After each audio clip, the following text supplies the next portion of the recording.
My name is Sharon Mwayuli. I have been in Judiciary for the last 13 years.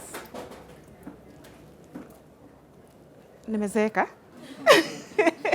I've been in the Judiciary for the last 13 years. I joined as a resident magistrate, and I have since risen to be a principal magistrate. But of importance, and the reason why I'm making this presentation is that in my growth in the Judiciary, I've also been privileged to serve, and I continue serving as a deputy registrar. And as we continue with this conversation, we'll get to know the different roles that deputy registrars play. So currently, I'm a deputy registrar. I serve at the Tribunals, Office of the Registrar Tribunals. And as we will continue the conversation, we'll get to understand. My immediate former deployment before the Office of the Registrar Tribunals was in the Office of the Chief Registrar of the Judiciary, and that's how I came to interact with this career law fair, because last year we were at the Kenya School of Law, and it was the first time we were doing it. And so when I was called upon on short notice to come, I said, why not? Because it's important that we have our young ones mentored and motivated to move forward. Sawa sawa. So, Judiciary, as we all, I'm sure, know, is one of the three arms of government. Yeah, that one we read in our high school, about government. We did, eh? Yes. So Judiciary is one of the three arms of government. Though at times, if you look at how the country goes, at times you may wonder, is Judiciary an arm or a thumb? You know, but we are an arm of the government, of the three. Which are the other two? Yes, yes. So executive, legislature, and the judiciary. And so I just want to quickly run us through the opportunities that we have in judiciary. And here I'm focusing on opportunities that are related to the legal aspect.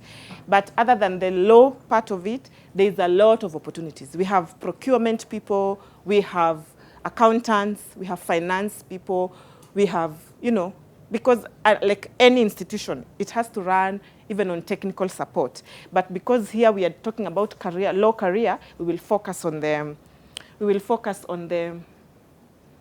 opportunities that focus on the law.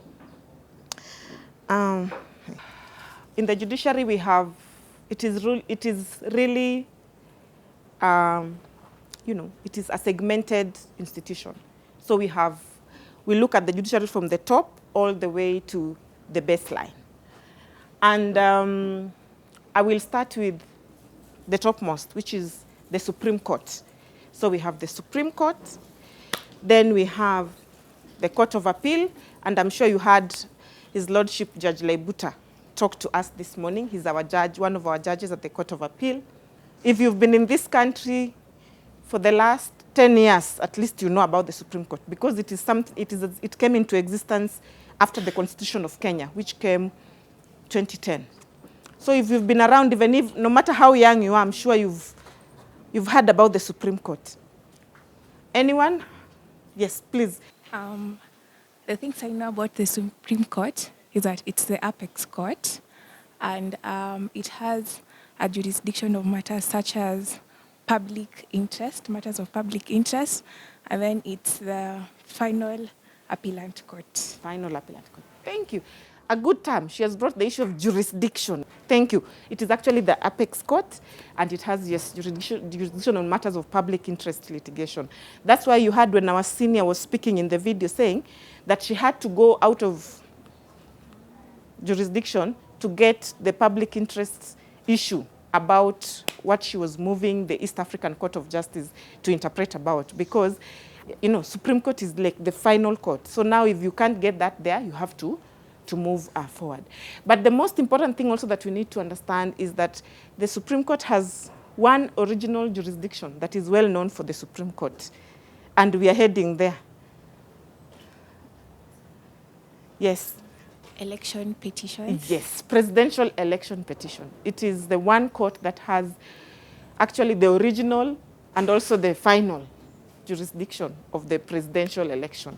And usually presidential election is so tight, it has to be heard within 14 days when, you know, can you imagine even on a normal day hearing a matter for 14 days? So really, by the time you are in the Supreme Court, you really must be filled with the wisdom, knowledge, and even the resilience that someone spoke about when we were in the opening session.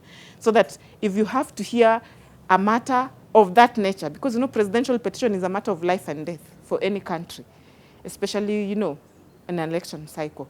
So yes, that's what the Supreme Court does. Then we go to the Court of Appeal. And I'm saying today we were privileged in the opening session. We had His Lordship Judge Laibuta speak to us about inclusivity in matters of disability. He sits in the Court of Appeal. Anyone who knows where the seat of the Court of Appeal is, at least here we know we are the seat of the Supreme Court today. Anyone who has an idea where the Court of Appeal sits? Luckily, again, we are also in the seat of the Court of Appeal. The Court of Appeal is situated somewhere on first floor in this building. So we have a Court of Appeal in Nairobi. We have a Court of Appeal in Nakuru. And the Court of Appeal in Nakuru runs a circuit in Eldoret.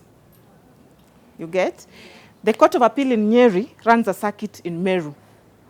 The Court of Appeal in Kisumu runs a circuit in Kisii. So yes, in the major cities, we have the Court of Appeal. Then we go to the High Court. Of the 47 counties, we have High Courts in every county. But those ones that I've told Richard to hold, let him tell us what is there. So High Court is in all the counties, but there are some counties that have sub-registries where people can file electronically or even physically. They can be scanned, and a judge is appointed to oversee all those matters under certificate. That is Wajir. Wajir is the recent one, the last one to make it 47. We have Mandera is also a sub-registry. It's fully fledged High Court. When the matters are so high, sometimes judges are being sent there to go and handle matters because we have criminal appeal that we cannot carry the accused persons to where the court comes. Like a judge who sits in Garissa handle cases of Lodwar because of they don't have much cases. The judge who sits in Malindi handle cases of High Court of Garsen. So Garsen is a fully fledged High Court. We even have High Court in Kapenguria. But in Nairobi, unique about Nairobi, we have 3 different court sittings in Nairobi County. One sits in Milimani, which has several divisions because of the caseload in Milimani. We have cases of constitutional that we've had and human rights. We have cases of judicial review. We have criminal appeals. We have civil cases, which is the mother of all civil cases that exist. We have criminal cases. We have family cases that touches on appeals on children matters, on P&A, on divorce matters appeals. We also have civil appellate division. That's a new one because we have a new subordinate court called Small Claims Court, which now the High Court is the final appellate court to handle those disputes. But remember, because of Nairobi has so many criminal matters, by the way, seriously speaking about it, is that in Makadara is the leading court with sexual offences cases in the entire Republic of Kenya. So that made it that now Makadara has a fully fledged High Court sitting with a judge sitting there. Also in Kibera, we have a fully fledged court sitting because of what we do. But Kibera also handles appeals from Dagoretti, okay, and Kibera. Makadara handles appeals that are touching on JKIA that are urgently being disposed because sometimes we have foreigners who have cases that need to be handled and deportation and extradition happens immediately. Sometimes we work day and night. I think I've said it all. Asante. So you see, in every of your counties where you come from, there is a High Court. And other than Wajir, Mandera, and Elgeyo Marakwet, where we have the sub-county, sub-registries, people still file their High Court matters there, but we send a judge. We don't have a judge who is posted, but we are hoping that in the near future, when now we'll have more judges employed, we can send them there. Okay? But in each of your counties, there's a High Court. Okay? Now, High Court has other 2 courts. If you look at the Constitution, it talks about there's a High Court and courts of equal status that will deal with matters of employment and labor relations and matters of the environment and land. So that's why we have now the ELRC court and ELC court. So employment and labor relations. Hiyo inadilingi na mambo ya wafanyikazi. Masuala ya wafanyikazi. Muhimu sana. Because even you, as you are now studying, the end game ni upate kazi. So you can imagine if you get employed and then you have a situation, this is the court where you go to. Or even, not just employed, God knows, unaweza barikiwa mpaka uanze kubariki wengine. So when you become an employer, make sure you don't end up here. Or if you end up here, you end up for good reasons. You know, maybe to seek interpretation of something, but not necessarily to be summoned. Then environment and land court. This one, kila mtu kwenyu najua mko na kashamba. Unajua kuna kuanga na kashamba huko ushago, ama kuna kuanga tu, ama mambo ya maswala ya mazingira. And the thing is that a lot of us focus more on the land matters and forget the environment. But what the Chief Justice has done, she has actually made a division for the environment so that those environmental matters don't get lost into the, you know, land matters can be so emotional, so emotive. The files are this big, Richard will tell you. So we've lost a lot of focus. We've focused on land and forgotten the environment. But the Chief Justice has been kind enough to create a division within the court so that matters of interpretation of environment, you know, carbon, all those things, paper bags, paper bag, that was environmental. Story ya paper bag, majuala, nini, that is environmental. Then there's the issue of pollution, even the way we do industries and the pollution, it falls under the environment. Yeah? Just to add, I think yesterday you saw a 3-judge bench sitting in Makueni. In Makueni, handling the issue of environment, which has lasted for almost 25 years because of spilling oil, where they were awarded damages of, I think, 2.5 billion. And the persons who will really not enjoy that, really awarded, the family was awarded 2.5, around 15 families. So you can see we went ahead. And I think NEMA were told to, and the Kenya pipeline were told to restore the environment within 120 days. So you can see the impact of the court and the usefulness to our community. Yeah. So even you, in your small spaces, when you see issues, you know, environment is being mishandled or something, this is the place to go, the environment and land court. But don't be intimidated by the land bit. There is a space for environment because it came out that there was a lot of focus on the land aspect because of the conflict and we forgot the environment bit. But now there's a division within. So now matters environment, we have interpretation, we have, you know, NEMA being told orders, Cabinet Secretary for Environment, Forestry, all those water being directed on how to handle our environment. So which is a good thing. Employment and Labor Relations Court, they are not spread all over like the High Court, but they are in certain places. Of course, Nairobi, for obvious reasons. Nakuru, it's a major industrial town. Eldoret is also a major agricultural town, so labor issues. Kisumu takes care of the entire Kisii region and Kisumu like this. And then Kakamega takes care of Kakamega, Bungoma, Busia, the environment and land court there. Then Mombasa, for obvious reasons. Mombasa, you know, it's a coastal town. So mambo ya maswala ya wafanyikazi lazima itatokea. So that, alafu pia Mount Kenya region, Nyeri, we have. So it's for employment and labor, it's not covered like High Court where we have in every county, but at least it's in the major cities and then it takes care of regions. Environment and land court, also we are hoping that in the near future we'll have it in the entire country like High Court because matters of land are, you know, as I've said, they're very emotive. But as of now, we are not in all counties like High Court, but we are in most of the counties. Yeah. So that is what is there. Then now it's my favorite. This is where I belong. Apa sasa, this is where I belong. Because I said I joined Judiciary as a magistrate. So this is my home ground. Apa hivi. Yeah. So we have magistrates courts. For a long time, we've had 138, but just in the recent past, just before we finished the financial year, the CJ has moved from 138 and now we are at 141. Recently, we had Kombewa, we have Dagoreti, we have Kamwangi. Nani anajua Kamwangi kwa wapi? Watu wa Gatondo? Watu wa Gatundu mmefikiwa, tumeleta koti Kamwangi. Watu waseme Kisumu County mmefikiwa, tumeleta koti Kombewa. Na pia watu wa mtaa, watu wa Dago, hapa hivi, mmefikiwa. Wapi kwingine, which is the new one that we have also done? Lari. Watu wa Kiambu pia mjabaki nyuma. Lari. So the beauty with magistrates court is that kwa hizo villages zetu sasa tumetoka kwa county, sasa tumeenda mashinani. So umesikia nimesema watu wa Kiamwagi, watu waseme, watu wa nini, Where do you come?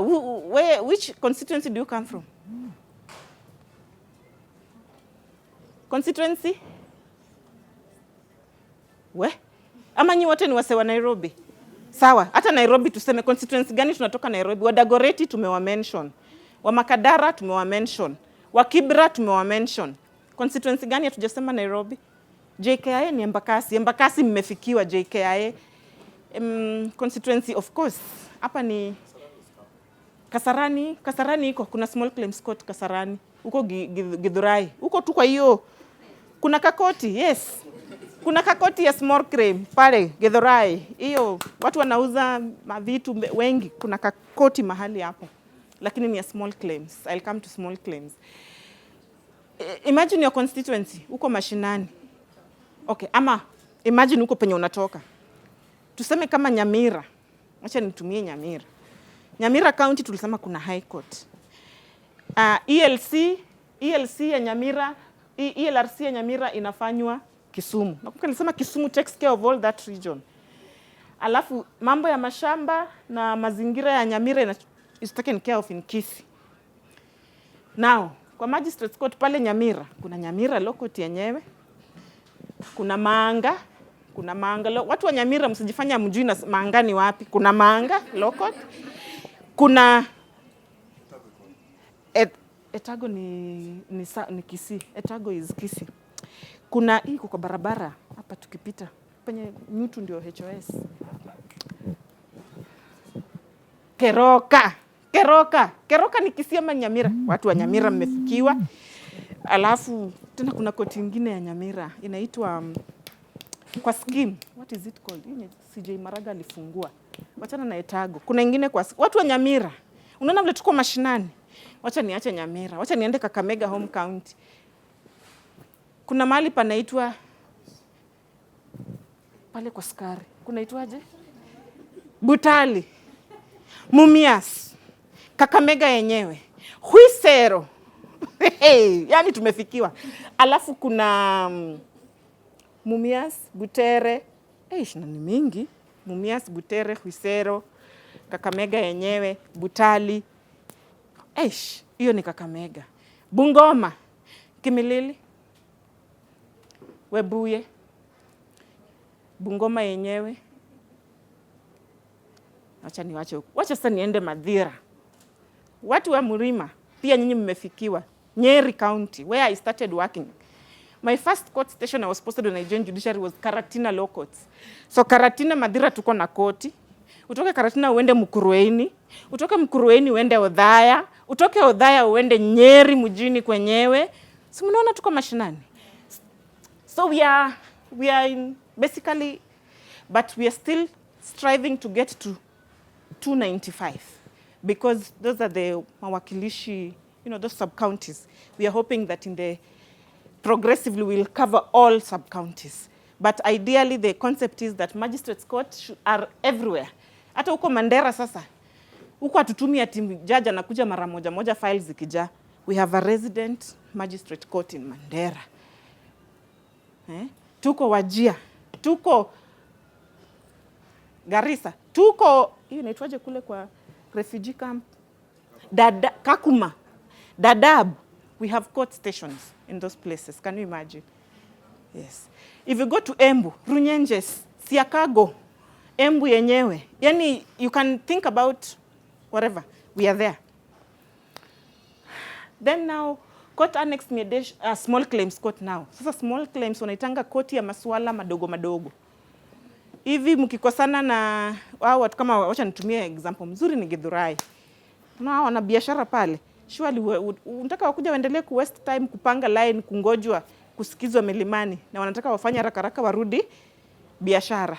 So we are creating small claims court especially in those border towns mostly because of the nature of a lot of economic activity happening around the border towns. Busia, Sirare, in Migori, Kajiado, those border towns, and then in populated areas like now Githurai, the way we are saying, Kasarani, Dagoretti itself, Nairobi, mother of all, there's a lot of business that happens, so small claims court.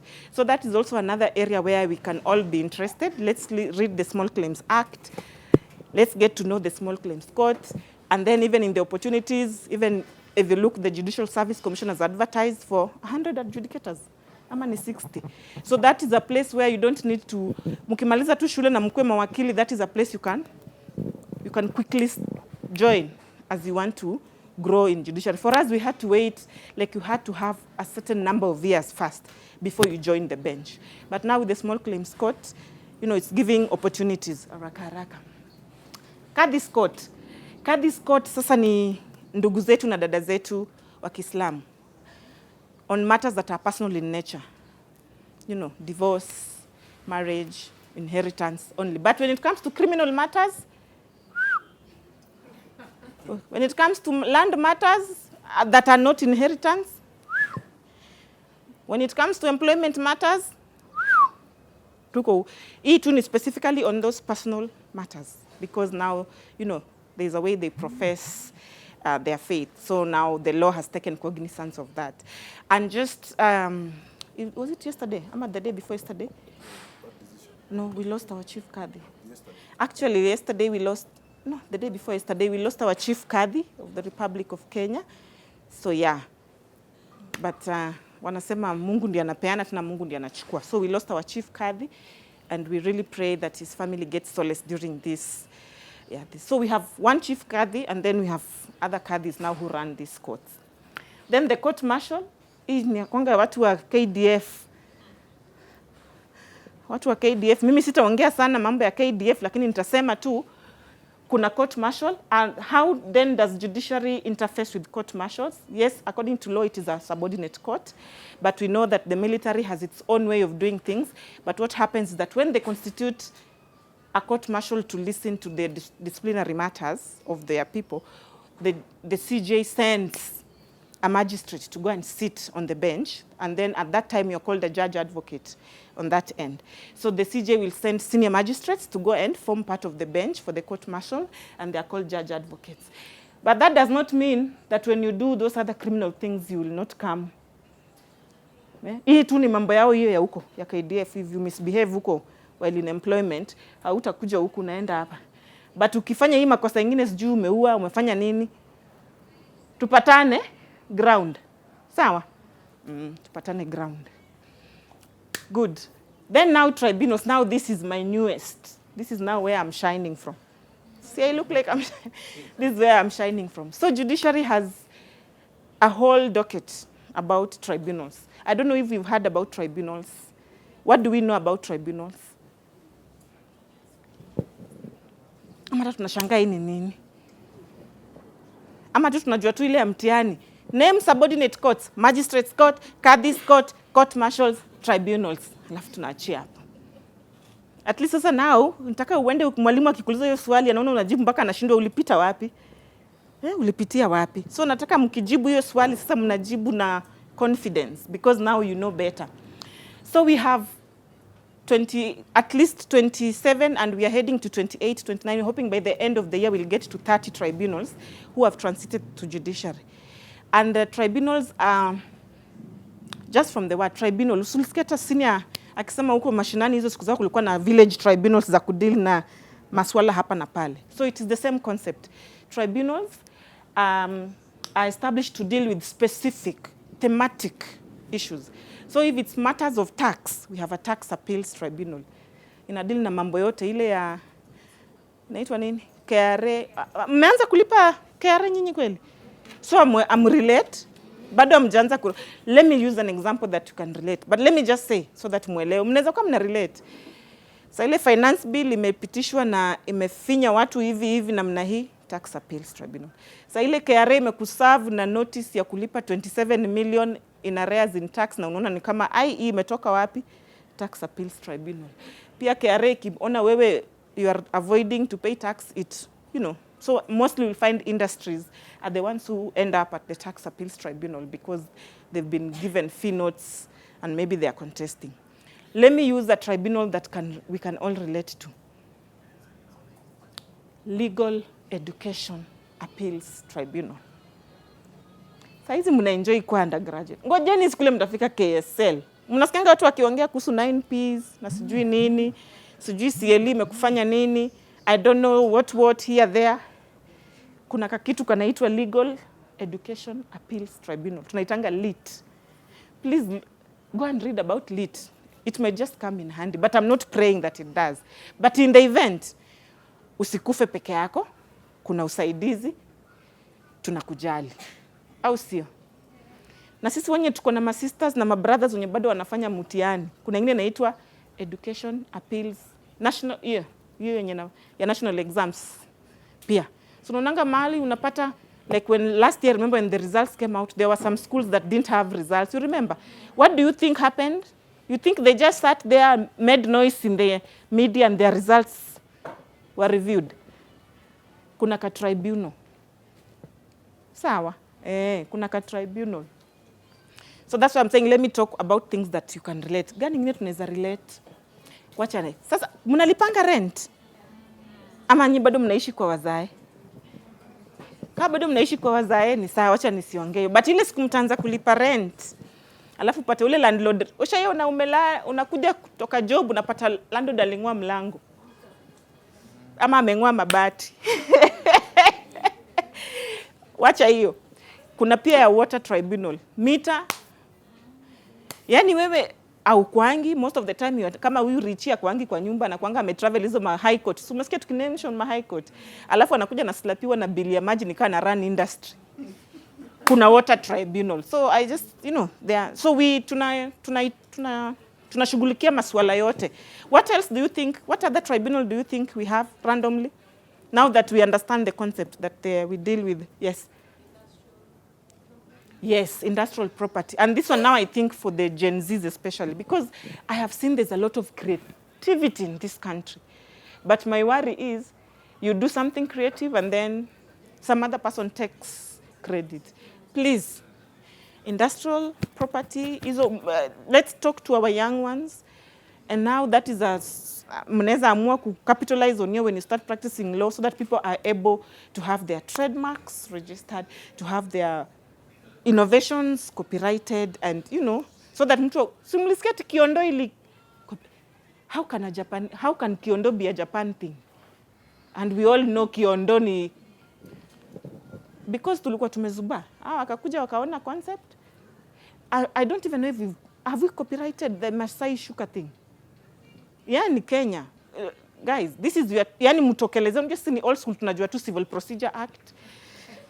Enda kotini, andika plaint, nilisikia mtu akisema affidavit, tuko ndani, hizo ndo zetu. Lakini you guys, you have room to actually make sure that the current things are taken care of. And the beauty with law, it takes care of everything. You can think about. Naonanga tu Kenya, watu wako na hairstyles natokea, unaenda America, you struggle to have someone make your hair. They have no idea what you're talking about. Na huku Kenya, unaenda huko Kenyatta Market, people have talent, they have not. You get? So let's make use of that. Yeah, so this is just the overall of judiciary. So now that was the judicial part. Now to my exciting part, the administration. Kuna Office of the Chief Justice, kuna Office of the Deputy Chief Justice, Office of the Chief Registrar, then we have directorates and implementing units. My colleague Lawrence, who was seated here, is a HR officer. That's what I was saying, we have opportunities. So here is where we have HR, we have procurement, we have finance, we have accounts. So even you have brothers who are doing CPA and everything, please talk to them. Judiciary kuna opportunity. And in all these offices, of course, you can be seated here, then in the future utakuwa, do you know, in that room, we had a CJ. Utakuwa unaambia watu, I started my career, I went to the career law fair, I got encouraged, and now I'm a Chief Justice. Simuseme amen. Kuna CJ, I'm a DCJ, I'm a Chief Registrar. And the beauty, as we stand right now, these 3 offices for now, the future is female for now. The now and the future. So, but you can also be a chief of staff, you can be an advisor, a personal assistant, you can be a registrar, you can be a deputy registrar like I am. We also have assistant deputy registrars. Now we run the administrative aspect. So now the judiciary also has a whole arm of an administrative wing. And all these are opportunities. Then now there's of course legal, we have legal researchers, wale unapenda wasomi, there's an opportunity. You had judge saying he has 4 legal researchers, wengine wako Kisumu, wengine wako Nairobi, ndio hiyo.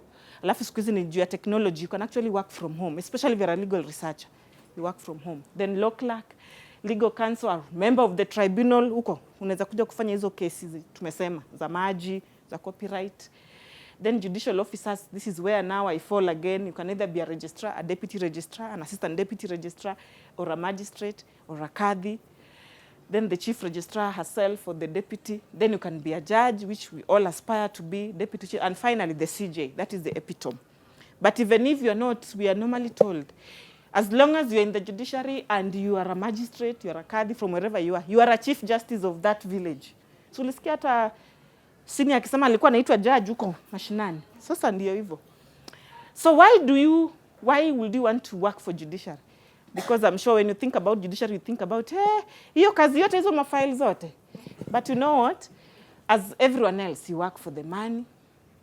You work for the people. Who doesn't want to know a judge? Who doesn't want to know a deputy registrar? Who doesn't want to know Richard? Who doesn't want to know a lawyer?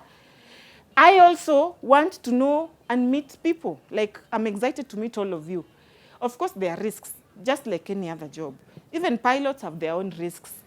The medics have their own risks. Engineers kwanza ndio wanakaukianga huko juu kwa tawa. So mtu asijaribu kuambia ati judiciary usiende kufanya kazi huko ni risky. Kazi zote ziko na risk. Sawa? Ni ile tu sasa Mungu akisema ni hivyo ni hivyo. Then time, of course, you are investing now in your time to go to school nini. But as you heard there, don't just make the money and blow it. Make the money and let the money now give you the time of your life. Au sio?